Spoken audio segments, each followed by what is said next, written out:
निरोगी आरोग्यासाठी 30 kitchen tips. 1. भाकरीचे पीठ जुने झाल्यावर भाकरी येत नाही, तर पीठ मळताना गरम पाणी वापरा. 2. केस पांढरे होत असतील, केस गळत असतील, कोंडा झाला असेल तर घरच्या घरी तेल बनवण्यासाठी 400 ग्रॅम तिळाचे तेल घ्यायचे. ते गरम करायला ठेवा. त्यामध्ये 2 कांदे बारीक कट केलेले, कलोंजी, मेथीचे दाणे, जवस प्रत्येक 2 चमचे आणि थोडा कढीपत्ता टाकून तेल अर्धे होईपर्यंत मंद गॅसवर उकळून घ्या आणि मग थंड झाल्यावर स्टोअर करा. याने तुमच्या केसांच्या अनेक समस्या दूर होतील. 3. कुठलीही भाजी कमी पाण्यात शिजवावी, चविष्ट होते. 4. आपण काळे असो, गोरे असो, सावळे असो किंवा कितीही वय असो, सुंदर नसो किंवा असो, चेहऱ्यावर तेज राहण्यासाठी 1 विलायची पाण्यात टाका. त्यातच खडीसाखर टाका. हे रात्रभर झाकून तसेच ठेवा व सकाळी रिकाम्या पोटी प्यावे. हा उपाय 40 दिवस करून बघा. 100% फरक पडेल.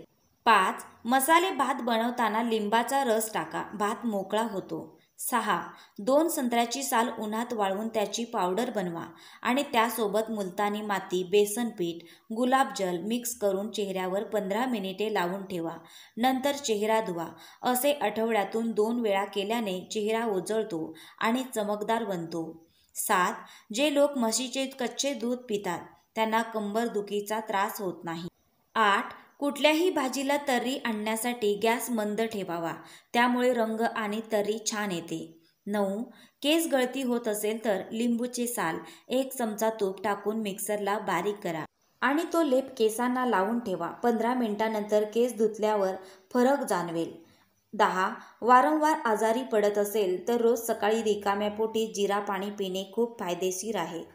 त्यामध्ये तांबे, लोह, antioxidant, vitamin E, vitamin C, जास्त पोटॅशियम असतात. या पाण्याची नियमित सेवन केल्याने रोगप्रतिकारशक्ती मजबूत होते. 11.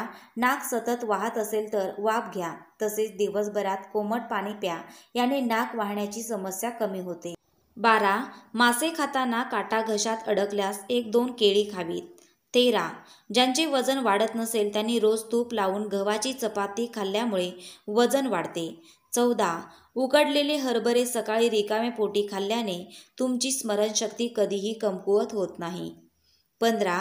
आवळा रोगप्रतिकार शक्ती वाढवतो आणि तारुण्य टिकवण्यासाठीही खूप मदत करतो. त्यासाठी आवळा किंवा आवळ्याचे लोणचे जरूर खावे. 16. प्रवासात उलटी होऊ नये म्हणून आवळा कँडी किंवा आलेपाक चघळण्याने उलटी मळमळ थांबते. 17. तुरटीच्या पाण्याने डोके धुतल्याने डोक्यातील उवांचा नायनाट होतो. 18. तोंडाला वारंवार फोड येत असतील तर दह्याचे सेवन करा. दह्यामध्ये कूलिंग इफेक्ट असतो, जो पोटाची जळजळ कमी करतो आणि झोपताना त्या जागेवर खोबरेल तेलाचा वापर करा. यांनी फोड नाहीसे होतात. 19. तुमचे शरीर खूप बारीक असेल तर रात्री दुधात 2 चमचे मध मिक्स करून प्यावे. असे केल्याने तुमचे वजन वाढू लागेल. 20. वजन कमी करण्यासाठी जिरे, ओवा, जवस, बडीशेप समप्रमाणात भाजून एकत्र पावडर करा. सकाळी उपाशी पोटी कोमट पाण्यामध्ये प्या. त्याने हळूहळू शरीरातील चरबी कमी झालेली तुम्हाला फरक जाणवेल. 21. खजूर, डाळिंब आणि मोठी वेलची खाल्ल्याने म्हातारपण लवकर येत नाही. 22. पायांना मुंग्या येण्याची समस्या असेल तर शरीराला जीवनसत्व बी ची पातळी वाढवणे आवश्यक आहे. म्हणून आहारात अंडी, चीज, दूध, मासे या पदार्थांचा समावेश करा. त्यापासून B12 मिळते. 23. अळूचे पान खाल्ल्याने कॅन्सर आणि हृदयरोगापासून बचाव होतो आणि स्नायू बळकट होतात. 24. जर तुमची हाडे, गुडघे, कंबर दुखत असेल तर आहारात तीळ खावे. 25. जर सतत तुम्हाला चक्कर येत असेल तर काळे मीठ टाकून पाणी प्यावे. 26. खजूर मिसळून म्हशीचे दूध पिल्याने तुमची उंची लवकर वाढते. 27. मूळव्याधीची समस्या असेल तर रोज सकाळी रिकाम्या पोटी कोमट दुधात 1 चमचा तूप मिसळून त्याचे सेवन करा. याने बद्धकोष्ठता आणि मूळव्याधीपासून आराम मिळेल. 28. मूळव्याधीची समस्या होत असेल तर रात्री 11 मनुके पाण्यात भिजत ठेवा. सकाळी उठल्यानंतर रिकाम्या पोटी खावी. असे केल्याने मूळव्याधीपासून आराम मिळेल. 29. हिरव्या भाज्या खाल्ल्याने ॲनिमिया होणार नाही.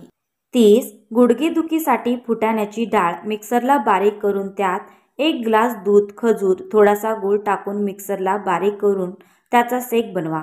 असे 15 दिवस घेतल्याने अशक्तपणा, गुडघेदुखीमध्ये तुम्हाला आराम मिळेल.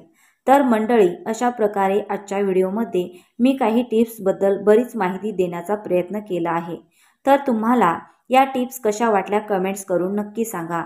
व्हिडिओ आवडला तर लाईक, शेअर आणि फॉलो करायला विसरू नका. धन्यवाद फ्रेंड्स.